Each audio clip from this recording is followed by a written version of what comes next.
তোমরা আমার ভাই, তোমরা ব্যারাকে থাকো, কেউ তোমাদের কিছু বলবে না, কিন্তু আর আমার বুকের পর গুলি চালাবার চেষ্টা করো না, ভালো হবে না। 7 কোটি মানুষকে তাবায় রাখতে পারবো না। আমরা যখন মরতে শিখেছি তখন কেউ আমাদের দবাতে পারবে না।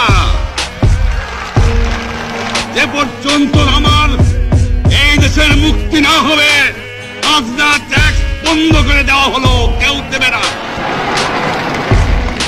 তবে অনুরোধ করছি, আপনারা আমাদের ভাই, আপনারা দেশকে একেবারে জাহান্নামে ধ্বংস করে দিয়েন না।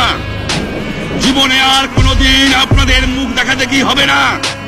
যদিও আমরা শান্তিপূর্ণভাবে আমাদের ফয়সলা করতে পারি, তাহলে অন্তপক্ষে ভাই ভাই হিসেবে বাস করার সম্ভাবনা আছে। সেই জন্য আপনাদের অনুরোধ করছি, আমার এই দেশে আপনারা মিলিটারি শাসন চালাবার চেষ্টা করবেন না।